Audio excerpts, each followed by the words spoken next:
가장 좀 기억에 남는 간호사 혹시 있으세요? 네. 제가 간호사 중에 제일 착하다라고 한 간호사는 우리 아내고요. 아내분 보실까봐. 일하다 보면 너무 저희가 이제 좀 텐션이 있는 또 그렇죠. 바쁜 또 가끔은 이제 위험한 이런 상황들이 있는데 그럴 때도 이 어떤 캄한 이 모드를 잃지 않아요. 지금도 알아요. 그래서 그 간호사 이름은. 아, 네. 진짜요? 네. 그래서 저는 이 간호사 쌤이 이제 8층에 있을 때, 또 3층에 있을 때, 이게 옮긴 것도 다 알고 있었어요. 그래서 그러면 그분 전화 오면 일단 좀 안심이 되고. 그렇죠. 안심이 되고, 뭔가 또 이유가 있으니까 연락했을 거고, 네, 이렇게 하는 맞습니다. 것들이 있고, 네. 그와 반대로, 요즘 또 전화왔어. 또 전화왔네. 들어가네요. 자, 아이고. 자, 여러분 안녕하세요. 네, 미안하세요. 안녕하세요. 오늘 아주 중요한 손님을 모시고 왔습니다. 초대해 주셔서 감사합니다. 자기소개를 한번 진짜 해주시면 어떨까 네, 싶어요. 안녕하세요. 저는 전주 예수병원에서 일을 하고 있습니다. 소아내과 의사고요. 우리 김명애 교수님하고는 요즘 너무 자주 보고 또 같이 어떻게 하면 의사로서 또 간호사로서 잘 살아갈 수 있을까 이런 이야기들을 많이 나누고 있습니다. 초대 감사합니다. 근데 지금 몇 년 차시죠, 우리 선생님? 이제 예수병원에서는 이제 펠로우 2년 하고 5년 차 스텝입니다. 총 7년 있었습니다. 7년 차, 7년 차 네. 우리 의사 선생님과 흔히 볼 수 없는 같이 이야기 하려고 하는데 요즘 제가 화두를 많이 편하게 내려주셔서 네. 너무너무 네. 요즘 제 고민이 네. 우리 간호사들이 병원에 갔을 때 소통이 너무 안 되는 거예요. 네. 이제 간호사끼리도 어렵지만 의사 선생님하고 소통. 네. 그런 부분에서 많이 어려움이 있어서 우리 김명수 과장님이 느끼셨을 때 네. 이런 간호사는 진짜 다시는 혹시 얘기하고 싶지 않다 했던 케이스가 있는지 네. 여러 가지 여쭤보겠지만 네. 뭐 누구나 마찬가지일 것 같은데요. 찬바람이 이렇게 불면 저도 무섭습니다. 그래서 저도 단답형으로 다 대답이 가고 그래서 이렇게 또 친근하게 오면 저도 친근하게 가는데 단답형으로 이렇게 툭툭 오시면 저도 좀 무서워서 이렇게 디펜스 이렇게 돼서 네, 친근하게 와주시면 감사하겠습니다. 근데 원래 좀 약간 성격도 되게 선하셔가지고 누구한테는 네. 친절하게 하실 것 같은데 네. 김명선 과장님이 물어봐도 땡땡거리는 아니요, 그 정도는 아니에요. 그냥 이제 단답형으로 단답형. 딱 물어보는 것만 이렇게 딱 하고 끝나면은 저도 이제 더 이상 뭘 이어가기가 어려우니까. 말할 마음이 없어 느낌처럼 네. 네. 네. 이렇게 AI처럼 대답하는 경우는 이제 힘드시다고 굉장히 잘 이끌어주시고 간호사 편이신 분이거든요. 아니 사모님도 사실 네, 간호사. 아내가 간호사고 저는 사실 간호사하고 결혼하고 싶어서 네, 같은 꿈을 가진 간호사를 만나고 싶어서 아내를 대학교 때 만났습니다. 그러셨구나. 그럼에도 불구하고 단답형으로 얘기되는 경우에는 의사소통에 좀 어려움이 있어서 나도 그냥 마음을 좀 닫게 된다라는 부분들. 네. 너무나 좋은 이런 간호사 선생님들은 어떻게 저한테 얘기를 하시냐면 과장님 죄송한데요. 혹시 이게 사실 간호사 쌤이 죄송할 일은 아니거든요. 환자를 위한 거잖아요. 네, 사실 그렇죠, 근데 과장님 혹은 선생님 죄송한데요. 이거 이렇게 봐주실 수 있어요. 이렇게 하면 저도 환자를 위한 건데 죄송할 이유는 없지만 사실 그 화법이 저는 너무 감사하고 좋습니다. 물론 죄송할 이유는 서로 간에 없지만 말을 시작할 때 과장님 죄송한데요. 이거 좀 한번 다시 점검해 주시겠어요? 네. 이런 거? 네. 과장님 바쁘시죠? 이거 한 번만 이렇게 하면은 서로 간에 말문을 여는데 바쁘다고 하더라도 더 친근하게 이제 가서 볼 수 있고 그래서 사실 간호사 쌤이 죄송한 건 아니지만 서로의 말문을 열기 위해서 바쁘시지만 혹은 죄송하지만 이렇게 시작을 하면은 서로 저도 얼마든지 이렇게 대답해드리고 또 같이 이야기하고 왜냐면 이게 다 환자를 위한 거잖아요. 네. 그럼 막 들어온 친구가 진짜 일도 모르잖아요. 네. 계속 바쁘시겠지만 죄송하지만 그래도 계속 좋습니다. 사실 그러니까 사실 그 애티튜드 태도가 서로 간에 의사도 겸손해야 되지만 간호사도 뭐 이거는 의사 잡이지 당연히 해야 되지 이거 못해 하면 자기 알아서 하겠지라고 반응이 오면 저도 이제 상당히 이제 그러면 내가 할 일만 이렇게 되는 그래서 하지만 앞에 그냥 말이 또 영혼 없이 하면 너무 안 되지만 너무 바쁘시겠지만 이렇게 하는 게 아니라 바쁘시겠지만 이거 한 번만 다시 점검해 주시면 안 될까요? 그러면 네, 얼마든지 그러면 가장 좀 기억에 남는 간호사 혹시 있으세요? 네. 제가 간호사 중에 제일 착하다라고 한 간호사는 우리 아내고요. 아내분 보실까봐. 아니 아닙니다. 진짜 맞아요. 제가 알고 있는 제 인생에서 제일 존경하는 사람이 3명 있는데 세상에. 그 중에 한 사람이 제 아내입니다. 어머. 지금도 존경하고 있고. 그건 지는 거예요 지금. 또 병원에서 만난, 일터에서 만난 간호사 중에는 항상 그렇게 저한테 코를 노티를 하거나 할 때 과장님, 혹은 이제 제가 전공의였을 때도 선생님 너무 바쁘시죠? 근데 우리 환자 이거 이렇게 랩이 나왔는데 어떻게 하면 될까요? 이렇게 너무 친근하게. 근데 이게 일하다 보면 너무 저희가 이제 좀 텐션이 있는, 또 바쁜, 또 가끔은 이제 위험한 이런 상황들이 있는데, 그럴 때도 이 어떤 캄한 이 모드를 잃지 않아요. 캄다운된 상태에서 차분하게. 네.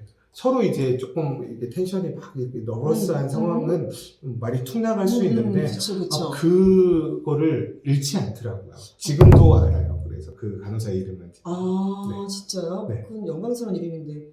우리 이지 선생님. 그렇구나. 맞아요. 몇 년 차세요? 지금은 내 아이의 엄마, 아들이 때, 그래서 지금은 이제 사직하고 육아를 하고 있습니다. 아마 한 10년 정도 일을 했던 것 같아요. 그럼 그때 한참 이렇게 아주 캄다운한 모습으로 이거 랩이 그렇게 얘기하시는 그때는 몇 년 차 정도 됐을 때요? 그 간호사 선생님이? 그때 한 4, 5년 차. 4, 5년 차. 네.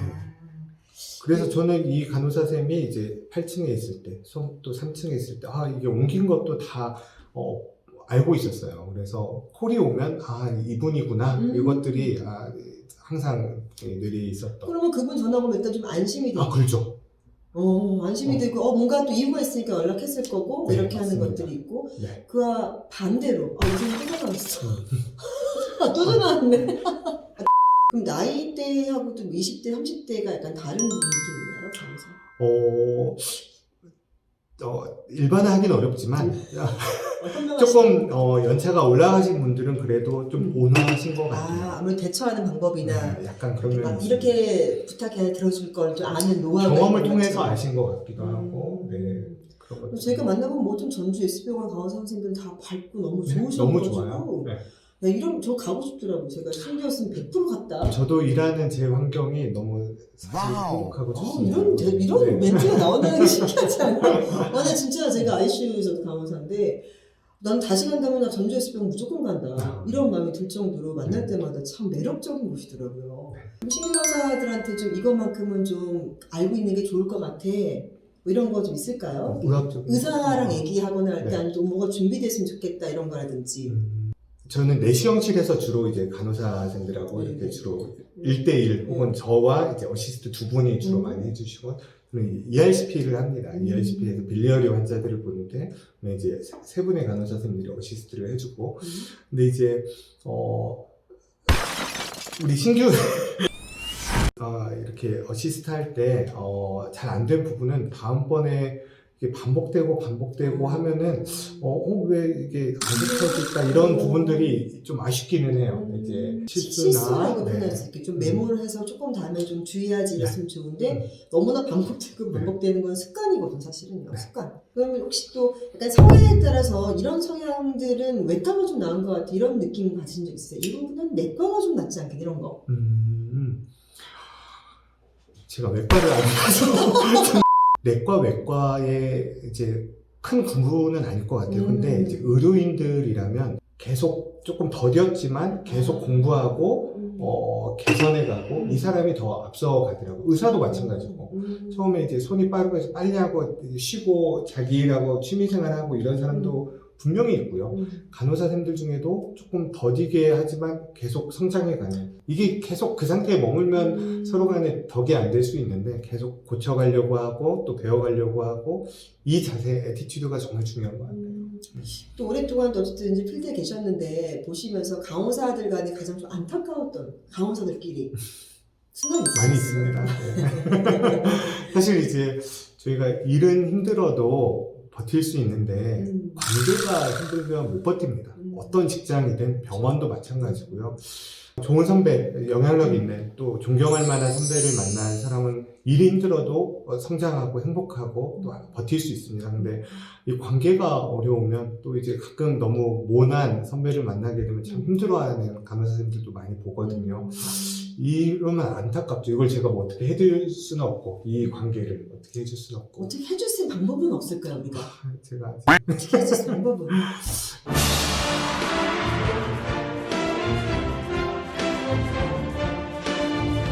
그러니까요, 이제 일터라는 곳이 이런 여러 가지 도전들이 많습니다. 관계도 그 중에 큰 도전이고요.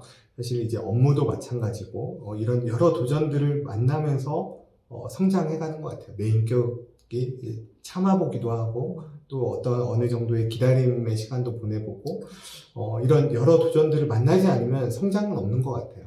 이게 너무 과한 챌린지면 참 견디기가 힘들겠지만 또 이 시간들, 또 이 모난 선배 이 안에서 또 나를 다듬어가고 나를 돌아보고, 나는 그런 선배가 되지 않고 내 아래에 있는 사람 내가 쉴드를 해줘야지, 보호해줘야지, 이 마음을 갖는, 이게 중요하지 않을까. 또 저도 이제 대학생 때 현역으로 대학을 들어가서 이제 제일 막내였죠. 근데 이제 선배들이 너무 이렇게 무섭기도 하고 장난 아니잖아요. 네, 그래서 무서웠어요 사실은. 근데 내 후배가 들어오면 내가 방패막이가 되어야겠다라는 생각이 있었거든요. 그래서 내 아래는 내가 좀 내 옆에 좀 놔두고 이렇게 보호해줘야지. 왜냐면 제 영향력은 이 아래밖에 안 돼요. 위에는 제가 어떻게 뭐 설 수가 없어요. 근데 이게 세월은 갑니다. 결국 나는 연차가 올라요. 세월은 갑니다, 여러분. 계속 신뢰일 수가 없고 네, 세월은 맞아요. 간다요, 그렇죠? 그래서 내 아래로 신규가 오고 또 나는 올라가고, 결국에 내 영향력 아래에 있는 후배 간호사들이 오는데, 이 사람들은 내가 어떤 선배이냐에 따라 아까 그 시츄에이션이 이제 이렇게 되는 거죠. 좋은 선배가 돼주세요. 좋은 선배가. 그래서 멘토가 돼주고 또 모델이 돼주고, 저 선배같이 닮아가고 싶다. 이런 선배가 돼주면 사실 다 압니다. 이렇게 모난 사람과 또 좋은 나를 지지해주고 멘토 같은 선배가 있다면 다 사람 알거든요. 마음을 알기 때문에. 그래서 내 주위에 모이게 됩니다. 다 그렇게 되고. 그래서 지금 혹시 그런 상황이라면 조금 견디시긴 쉽지는 않지만 세월은 가고 나는 연차가 올라가고 또 아래로 들어온다. 그러면 내 아래에 있는 후배들은 좋은 환경에서 좋은 영향력을 미쳐주는 그런 선배로서 역할을 해주면 어떨까, 저는 이렇게 생각을 합니다. 네. 그러니까 진짜 좋은 관리자가 되기 위해서 끝까지 살아남아라 이런 얘기 저도 해준 적 있거든요. 그 간호 문화를 너무 잘 아니, 조직 문화를 아니까. 그리고 또 이제 또 할 얘기 진짜 많은 분이셔가지고 사실은 또 초대해주세요. 근데 마지막으로 이제 우리가 캄보디아에 또 네. 계획하시는 게 또 있으시잖아요. 네. 캄보디아 계획만 좀 한번 또 말씀해 주시면 어떨까 싶어요. 네, 저희가 이제 필드에 좀 우리 베이스 캠프가 있으면 좋겠다라는 생각을 하면서 캄보디아에 좀 병원을 시작을 하려고 계획을 하고 있습니다. 그래서 우리 김영일 교수님도 같이 또 동참을 해서 간호대학과 또 간호사를 양성하는 이런 일들을 좀 같이 해주실 것 같고요. 이제 어느 정도 좀 계획은 나왔고, 이번에 2월 달에 또 들어가서 계약도 하고 장소도 계약하고 이제 곧 오픈을 하려고 생각을 하고 있습니다. 그래서 해외 의료 봉사와 또 의료 선교와 이런 관심이 있으시고 꿈이 있으신 분들이 계시다면 우리 김영애 교수님이나 또 전주예수병원 소화기내과 김병선 저에게 연락을 주시면 같이 또 협력하고 동역하고 하는 그러한 사역이 되었으면 좋겠습니다. 네. 너무나 감사합니다. 오늘 귀한 시간 내주시고 인터뷰 감사드립니다. 여러분 궁금한 거 있으면 댓글로 많이 달아주시고요. 전주 예수병원 많이 관심 가져주시고 우리 김병선 과장님 꼭 기억해 주시기 바라겠습니다. 감사합니다. 네, 감사합니다.